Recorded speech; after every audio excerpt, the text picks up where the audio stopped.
Coming from the CWC, this week's post-Royal Rumble edition of NXT had a lot going for it. Not only the three-way conference between NXT Women's Champ Giulia, Bayley, and Roxanne Perez, and a big tag team main event match between A-Town Down Under against Oba Femi and Trick Williams, but also the return of Charlotte Flair to NXT as the first ever female two-time Royal Rumble winner, as we are on the road to NXT Vengeance Day in a couple of weeks, so let's go. Kicking off the show was a match between the Dark Angel, Stephanie Vaquer, and Fatal Influence's JC Jane, and this was a hard-hitting back-and-forth affair with drop kicks and Vaquer's awesome head scissors slams before Fallon Henley would attempt to interfere.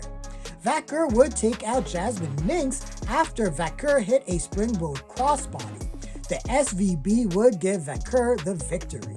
And this match gets a low super hit from me. Vaquer is always great in the ring, but I was particularly impressed with JC Jane. I don't know if it was because she was up against Vaquer, but in this match, she showed great fire. Backstage, Zarya mocked Lash Legend and Jakara Jackson for losing the women's tag title match last week. Sol Ruka tried to keep the peace. The Three Freaks, trademark Booker T, the trio of Shotzi, Tatum Paxley, and Gigi Dolan popped in to defend, but Jakara told Gigi to handle their beef, while she and Lash will handle theirs. After we got highlights spotlighting Roxanne Perez's insane Royal Rumble record-breaking Iron Woman performance, we got an interview with NXT champ Oba Femi, who declared that he will basically kill A-Town Down Under at Vengeance Day, and says he doesn't owe Trick Williams a damn thing. Next up, we got a great little heel promo from Lexis King, who is finally embracing the dark parts of his father, the loose cannon Brian Pillman, and promised to have a much more impressive career than his father. Before King could complete a proclamation to remove the rules of the Heritage Cup, fucking Fandango's music hit the CWC to a major pop. Who would have thought we would be seeing that in 2025? As his TNA moniker JDC, without his faction The System, who came out to challenge King for the cup to add more gold to the System's prestige. Next week, they will meet. And if NXT and TNA decided to use the Heritage Cup and X Division titles as floating titles between those two, I would be down. The family met up to pump Stacks up before the next match between Stacks and Ridge Holland. Stacks would show his resiliency, attacking from the jump and doing all he could to avoid Holland's brute strength. Similar to the NXT North American title match, Izzy Dame attempted to interfere on behalf of the family, but Ridge caught her in the act. Ridge would hit the Redeemer. What will happen if Miro Rusev ever makes a WWE return? For the win. And this match gets a solid hit from me. This was the typical big man versus underdog match, with the monster getting the victory. While NXT Tag Team Champs Fraxium discussed their match coming up against the Nemeth Brothers on Impact, Briggs and Inamura came in to once again challenge for the titles. Fraxium said after they win on Impact, they will discuss options. Next up was a women's tag match between Zarya and Sol Ruka against Gigi Dolan and Tatum Paxley, and this was a quick affair that saw sunset flips, crucifixes, and one of the damnedest submissions I've seen in a while, Tatum's Spider Insider. The finish would arrive when Zarya would hit an F5, only for Sol Ruka to follow up with the Soul Snatcher for the victory. And this match gets a low hit from me. This was a short affair that was really about showcasing the women getting their hits in, but it felt a little disjointed at times and was really too short to really do anything about it. A rare off night for the ladies. We got a recap of some of the other NXT talents who made an impact at the Rumble before Trick Williams had some interview time where he declared that he should have received the one-on-one title shot against Oba and not A-Town Down Under. So he's going after their bitch asses, and he also has a receipt for the NXT champ after being powerbombed last week. Next up was the Vengeance Day Summit between Bayley, Roxanne Perez, and NXT Women's Champ Giulia to prep for their three-way showdown in a couple of weeks. Bayley and Roxy would trade barbs against each other, with Roxy digging in the fact that she broke Bayley's Rumble Iron Woman record. Giulia would soon enter to let Roxy know that the Prodigy is absolutely nothing without her title. This would bring out the Queen, Charlotte Flair, to welcome back chants from the CWC faithful and declared how happy she was back home to NXT, reminding everyone the last time she was there, she beat Rhea Ripley for the NXT Women's title at WrestleMania.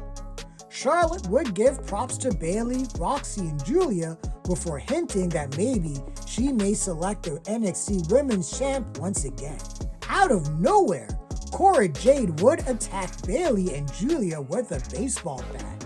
Cora and Jade would share a tense moment before Cora would take a swing at Roxanne. Roxy talked some shit and paid for it. Backstage, Ava was with All Ego Ethan Page and Javon Evans, approving a match between the two at Vengeance Day if Javon gets medically cleared.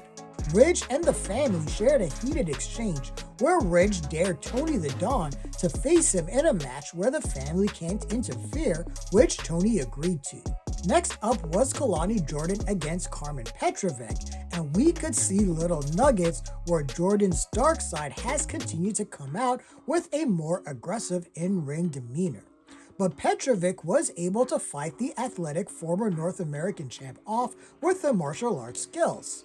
My girl Jada Parker would make an appearance to antagonize Jordan, which definitely worked as Jordan would lock Petrovic into a nasty crossface for the tap-out victory in front of Parker. But post-match, Kalani would lock in the crossface again as Jada laughed maniacally, ultimately reversing the decision and giving the win to Carmen Petrovic. And this match gets a really high hit from me. Kalani Jordan and Carmen Petrovic are two of the most athletic superstars in all of NXT, so putting them together in a match, you're gonna get some good stuff. And this match eventually became all about the story of Kalani going down the dark side and seeing her and Jada Parker form some sort of a bad girls tag team. I would be all down for. And have I said how much I absolutely adore Jada Parker? Stephanie Vaquer, in a show of absolute strength, walked through the NXT parking lot unharmed. In fact, no one even dared to fuck with her as she declared Fallon Henley's NXT North American title reign over at Vengeance Day. Bayley barged into Ava's office demanding a match with Cora Jade, which she got for next week. This was followed by Briggs and Inamura being booked in triple threat matches against Hank and Tank and the No Quarter Catch Club, with Axiom saying if they win, they deserve a title shot for the tag titles. Before our main event for the evening, Sarah caught up with A-Town Down Under, who boasted about their dominance, but cracks started to show when both showed personal interest in the NXT title. Our final match was A-Town Down Under versus Oba Femi and Trick Williams, and right from the get-go, the story of this match was whether Oba and Trick would be able to get along, as they would tag each other in and out of the match at the most inappropriate times. And when things like that happens, it always makes me go, well, do you want to win? But this was a hard-hitting slugfest that saw Trick and Oba dominate with their power when they were on the same page, but A-Town Down Under take advantage when they weren't, as expected. Eddie Thorpe would appear at the finale to attack Trick behind the ref's back, allowing Waller to hit the stunner for the 3. Post-match, Eddie would repeatedly whoop that Trick with a strap, which makes me believe a strap match may be coming for these two in the future. And this match gets a high super hit from me.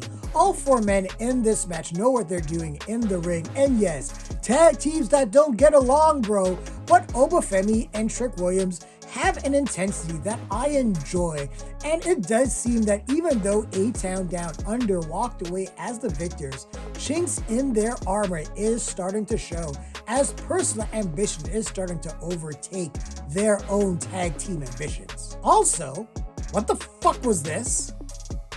Overall, this edition of NXT was a good show that fleshed out some storylines as we roll towards NXT Vengeance Day.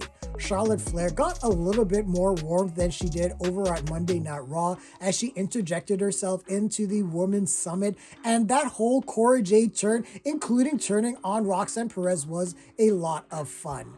I admit this week was a little bit light on the in-ring action. There was a lot more storylines going on. That's okay, there's nothing wrong with that, but this felt more like of a stopgap show towards our go-home show next week as we proceed towards Vengeance Day. But this edition of NXT gets a very high hit from me. What did you think of this week's edition of NXT? Share your thoughts, leave your comments, like the video, subscribe to the channel, and don't forget to hit that bell icon so you can get notifications as well. Thanks a lot, everyone. Take care.